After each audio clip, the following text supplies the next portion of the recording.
Pag-usapan naman natin ang practical side ng self-care. Oo nga, Tito Efren, Diba? ano? Kaya nga hindi kailangan ng mamahaling gym Yes. o diet, di ba? Yes. Minsan, sapat na ang tamang galaw at tamang pagkain. Galaw-galaw dyan. Yes, di ba? Andyan yung doc, andyan yung 10 to 15 minute daily movement. Ayan, what can you Yes. say about that, doc? Talagang importante yon dahil you're reminding your body na mag-circulate yung inyong system. Yung inyong blood circulation. Yung aking relative nga na mataas yung blood pressure dahil nga medyo siya hindi kulang talaga sa kilos.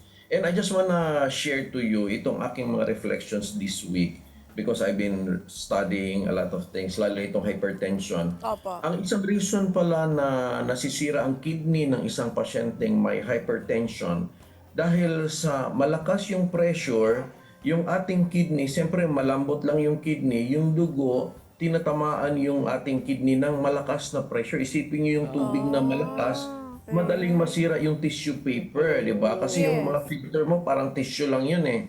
So that reminds us na talagang ang tao pala, hindi tayo bakal, hindi tayo simento. Ano lang tayo, let's be gentle on ourselves. Karamihan kasi hindi tayo gentle sa ating sarili. Like when we eat, talagang todo ng todo, sobra-sobra kasi sarap-sarap. That means you're not gentle. Nahirapan ang katawan natin sa pinasok mo. Alcohol, grabe, inom ng inom.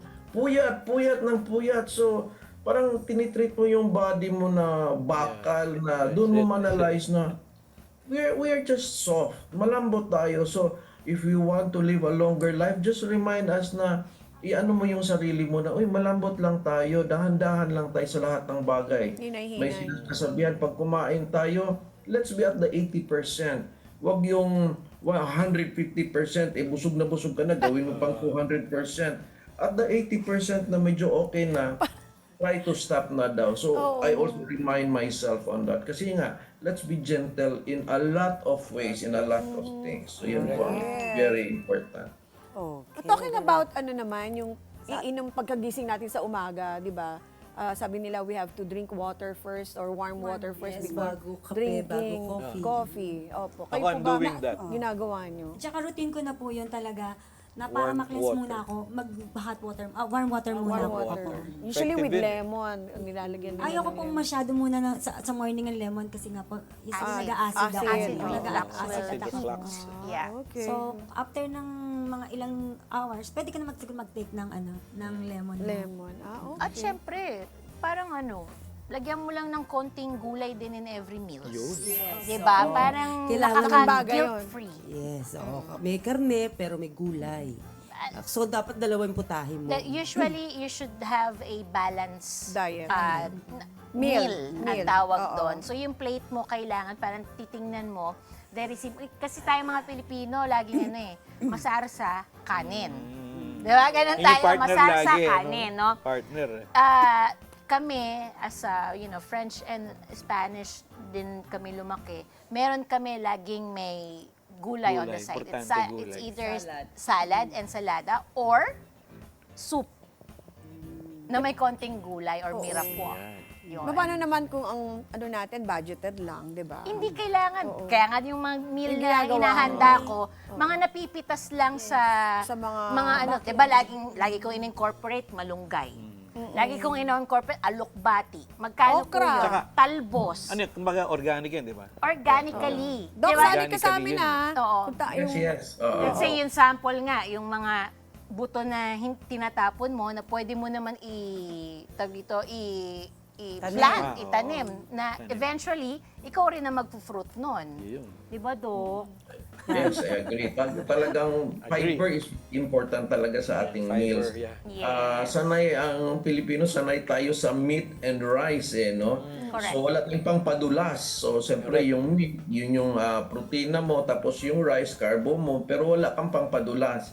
So kailangan meron kang gulay kasi Gulay talaga. yung gulay na mas matagal silang naiiwan sa ating Opo. bituka. No? Kasi kunwari yung mga pasyente naming ini-endoscopy, sinisilip namin yung bituka, kahit naka-fasting na sila, may mga gulay pa rin na iiwan. So maganda pala yung gulay as parang protective shield yan siya. Kaya mas less yung mga cancer, intestinal cancer, pag parati tayong nanggugulay kasi may protection literally and then nalalabas ng mas malambot no pag tayo ay nagdumi. So maganda talaga na incorporated ang gulay and of course prutas na din. Prutas. How about, Doc, yung tulog? Ayan. Ayan. Problema ko talaga yung tulog. Ayan. Cheryl. Oo. You said it well. Oo. Yeah. Tulog. Yung Yeah, hindi, natulog. hindi maayos yung tulog ko talaga. May nabasa nga daw ako na siguro katulad ko ako po'y din, yung bang night timer. Anong tawag sa atin? Yung mga owl daw tayo, parang gano'n, night owls, no? Meron daw research na yun sigurong mga ninuno natin ay mga gatekeepers or mga gwardya nung unang panahon na nasana yung sistema nilang sa gabi sila gising kasi nagbabantay sila. So that's just a theory, but parang gano'n nga siguro kasi meron talagang night person, merong mga morning person. So yeah, in a sense, sinatanggap ko na may ganun talaga. So, tama po, bawiin natin yung tulog natin. And it's really beneficial kung yung work mo allows you to sleep more.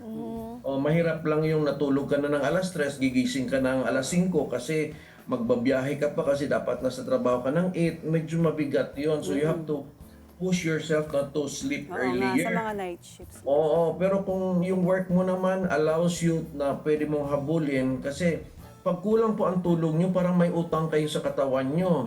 So, 2 hours. Ngayon, may utang kang 2 hours. The next day, 2 hours, 2 hours na naman. Di 4 hours na. Bawiin mo yun. Kasi kung hindi mo bawiin, your body will, magsasuffer ang Suffer body mo, talaga. magkakasakit ka. O yung iba talaga nagiging severe. So, habulin mo yung kulang mo sa tulog, but as much as possible, at least nakatulog tayo ng mga 8 hours. That would be best talaga. So, best talagang sakto yung tulog natin. Doc, meron akong tanong. Yun. What can you say about the power nap na sinasabi? Na kailangan, yung power nap is maiksi lang. It's either, 20 minutes, Yes, okay na yun, importante sa power akin nap yung power yun. nap din. Totoo po ba yun? Oo. Yes, I agree na nabasa din natin ang power nap na mga 20 minutes is 20 still minutes. okay din yon, no? Pero hindi natin kailangan maging longer, like kunyari on the work, tapos longer kasi papasok ka na sa deep sleep noon tapos puputulin mo tuloy. Pag power nap kasi hindi kailangan deep sleep yon, yung deep sleep mo talaga sa gabi, no? So okay lang yung rest lang muna yung power nap, but hindi masyado siyang matagal kasi malito yung katawan mo. Kung ano na ba to, talagang tulog na ba talaga tayo to? So yung deep sleep kasi din yun, healing din yung deep sleep. I-allow mo yung katawan mo to release the hormones na to heal you, and that really happens at night. So okay lang yung power nap just to relax your mind. Kayo po, ano Kayo, pong... ma'am. Doc, Paano? question. May question. Like ako kasi, di ba, under medication ako, meron ba talagang side effect or totoo ba yun na pag nag-oral chemo ka, talagang ang tulog ko minsan 2 hours to 3 na lang? Parang nagigising ako automatic. I agree. May mga ganun siyempre. Kahit nga basahin mo yung oral chemo, kasi binabasa natin yan, yun, mga side effects, what do you expect? I expect yan isa sa mga potential na side effects na ganyan. Ngayon, pag bothering din naman talaga na kasi siyempre kailangan mas rested ka, ay nagtatanong din tayo sa doktor natin kung meron ba tayong iinumin na to help us to sleep better kasi sometimes kailangan din ng additional na medication. Meron namang mga ordinary lang na over the counter, pero at least the doctor should know na ano yung kasi alam nila yon na hindi din pwedeng hindi maganda ang tulog mo lalo na meron kang oral chemo. So, Doc, binibigyan lang ako vitamins. Ayoko tumaba kasi lumalaban ako ng budget. Parang Hindi, okay lang yun. Yung vitamins naman, it's a misconception din talaga na, kasi vitamins are not calories, vitamins are not fats or carbohydrates, vitamins lang yun, so zero calories naman yun. Correct. So, kung Hindi siya takot doon, nakakataba. it's what you eat. Even It's what you even eat and sedentary lifestyle, hindi ka naman sedentary. Okay, okay. Thank you, Doc. Yan. Eto ang tanong. Ang sagot. Oo, kailangan niya sagutin. Alin dito ang kaya mong simulan bukas, agad-agad? Pero ito ang isa sa pinakamahalaga, ang self-care. Karin mo, maayos pa rin. Correct. Diba? Oo, kasi nga, minsan, hindi pagkain or exercise ang pinaka-kailangan, kundi pahinga din ng puso. Yun talaga eh. Tama. Respect the heart. Correct. Self-care din Peace ang... of Ayan. mind. Yan, peace of Yes. mind din. Ayan. Siyempre, self-care din ang pagkasabi ng hindi, Ayun. paghingi ng tulong, at pagpapatawad sa sarili. Correct. Yes. At self-care din ang pag-amin na hindi ka okay. At okay lang yun. Take note ha. Pwede rin natin sabihin sa sarili natin na hindi ka tamad. Napagod ka lang. Yung. Diba? Yun lang yun. Okay. Ayan, paano ano nyo doon? Nasasabi nyo doon. Hindi ka tamad, napagod ka. That's why nag-stop ka muna for a while. Yes. Pwede naman po yun. Break for a while. Break. So, Doc, ano masasabi mo sa Yan, hindi Doc. ka tamad, napagod ka lang? Pagod ka lang. Yes, rest if you must, but don't you quit. Talagang na-memorize ko na yan bata pa ako. So it's a ano na reminder for all of us na napapagod din ang tao at in a sense parang kasalanan sa Diyos kung hindi ka rin matutulog o hindi ka magpapahinga. Na hindi ka magsabing rest mo na ako or hindi mo na ako sasali or mag-participate dyan. Mas gusto ng Diyos yun kasi naintindihan mo yung nature mo na ganun talaga ang tao na hindi ka tamad, kailangan mo lang magpahinga. And sometimes, redirection ang buhay mo. I-reflect mo, ito ba talaga yung ating tatahakin or baka may dapat ka pang ibang tahakin. So, very important yung reset and reflection para po sa pagpatuloy ninyo sa taon na ito. So, very important. Yan. Eto Kayo na, po, ano, pag yan. napagod po kayo, Ano anong pong ginagawa ginagawa Kasi niyo? for me, ako, marami kasing classification ng pagod. May pagod sa trabaho, may pagod na pag-iisip. Mentally. Damdamin. Oo. Siguro para sa akin, i-divert mo na lang yung sarili mo. Kasi once nasa trabaho, pag nahawakan mo na yung sahod mo, wala na ang pagod mo, di ba? Yung ganun, siguro Aside divert from- mo na lang. Yes. Aside from mapagod physically, napapagod din yung isip natin, yung puso natin. So, ano muna, take a break, tapos mag-assess ka, then rewind. Tingnan mo kung saan part ka pagod, and then baka sakali sa ganung bagay, ma-reassess mo ngayon kung anong dapat mong baguhin o itama sa sarili mo. Yan dapat unahin. It goes the same thing sa yung damdamin, di ba? Pag napagod, oops, kailangan. Actually, mas nakakapagod, mas nakakapagbigay ng pagod yung puso. Ayun nga. Internally. Internally. Yes, Internally. yun Pero nga sa daw. mga babae, siguro, konting advice lang, piece of advice lang po. Like kami, mga mami na kami, napapagod kami, lalo na sa bahay natin, di ba? At ito, kagaya nitong pageant na sinalila namin, nakakaalis ng Matagal ka na sumali, nakapagpahinga ka na ng matagal. If I may add, meron ako Yes. Mapapagod ka ulit in the future. Yes, Doc. Go ahead, Doc. Go ahead. Yung sa Sweden ngayon, I think the first country na finormalize nila na prescription nila is vacation. As for mental wellness. Talagang formal. Ako So, yun. kasi yung vacation naman sa budget, depende na po yan. Pero kunyari, nag-plan kayo ng vacation for April, na plan nyo ngayon, the excitement of looking forward for that day helps you to fight every day. Kasi total may rest naman akong papupuntahan. So, nare-relax ka. Ibig sabihin, hindi ka lang nare-relax during that time na nag-vacation ka na. Meron ka ng positive vibes ngayon pa lang. So, let's plan nyo po yan. Tingnan nyo po yung mga long weekends, then make a plan for that because proven po siya psychologically nakakawala po ng stress. Kahit hindi ka pa nagbe-vacation, yung planning pa lang. But of course, yung affordable lang. Correct. Ako, alam nyo, lately, tawag sa akin, ang babaeng kalad-karin. Ay, sorry. Sorry. sorry. Ang babaeng mahilig, alam mo yun, yung pagyayain. Easy to get along. Sama agad. Oo, sama ka Getting agad. Tinatawag nila akong gano'n. Sabi ko, bakit niyo ako tinatawag na ganyan? Kasi every time daw na yayain ako, sumasama ako kahit saan, pamamasyal or what. Kasi, lalo na pag libre, Di ba? Di ba? Hindi sasama Relieving lang stress ako. din yun. Kasi nakakawa ng stress yun, di ba? Lagi papasya lang kami. Ako follow Diba? up ko lang, no? Napapansin nyo, every time na, kunya parang every 3 months, every 2 months, Maalis, I go somewhere na ibang bansa or I go, Oh, yeah, if you have the budget talaga, Kasi nagre-reset maganda. ako. Oo. Tapos pag wala naman akong time talaga, I go for hotel to sleep. Yes. Kasi pag nasa bahay ka, Tama, it's tama. kung same routine, Routine. same cycle, you're gonna think same thing. Yeah, Same thing, oo. 'di ba? So ang gagawin mo, you have to go somewhere else for a change.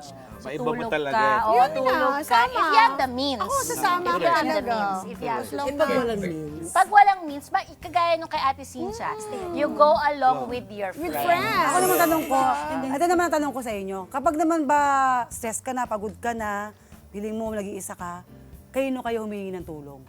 Yan. Ako, unang-una, Medyo- sa taas, sa Panginoong Diyos. Siyempre. Oo, kasi once talaga nag-pray ka, tapos lahat yan. Wala talagang imposible sa panalangin. Yan. Number 1 yan. Number 1. Ako po kasi pag minsan yung kagaya ng question nyo, pag iisipin ko pa lang na kailangan ko maging malakas kasi yung dalawang anak ko na nag-graduate with Latin honor pareho na parang lumalakas na agad ako. Parang nawawala na agad yung kung ano man yung dinadala ko. Iniisip ko na lang, someday magiging okay na yung future natin. Parang Kayo, nag-build ako ng Ano mga inspiration mo yun? Kayo. Ako, to Ate be Sil. honest, minsan, wala. Sarili ko lang. Yun yung mali sa akin. Kasi parang sa akin, lumaki ako na parang ako lang din yung sasagot sa Sarili. problema ko. Problema mo.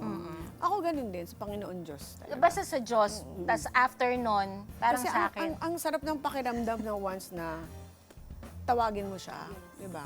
Tapos ang mararamdaman mo kaagad ang sarap ng Ang- pakiramdam ang gaan. mo. di ba? Ako luwag ang naman, daan. ako kasi sabi ko nga pagod na ako kako. Pero lumalaban ako dahil nandun yung pamilya ko. Na sila talagang inspirasyon pero ko. kanino ka nga? Ito nga, yung mga, Kumakapit. syempre, unang-una sa ama, syempre. Oh. Pero sa ano ko, Wala nawawala din, talaga ang di ba? pagod ko. Ikaw din. Ako din. Sabi, makikita ko lang talagang masaya na. Kaya doon pumapasok na we are very strong. Yes. As a woman, we're strong. Empowerment, yun. No? Yan, okay. So, Ayan. Ma'am, baka gusto ko yung meron kayong i-promote or things na gusto niyo sabihin. Ang dami. Gusto ko muna pasalamatan, of course, ang Mrs. Philippine International. Yes. And of course, ito ang tahanan for the second Salamat time. po. Na-invite Balik kami po dito. kayo. Balik po kayo. Always welcome. Masarap mag-guest Ang dito. sarap kakantuhan. And then gusto ko lang po i-promote by February 21, ang Mrs. Laguna Philippines gaganapin sa Seda Nuvali, Santa Rosa. Oh. And of course, one more thing, sa March 29, ang Philippine Passion Trend Season 9.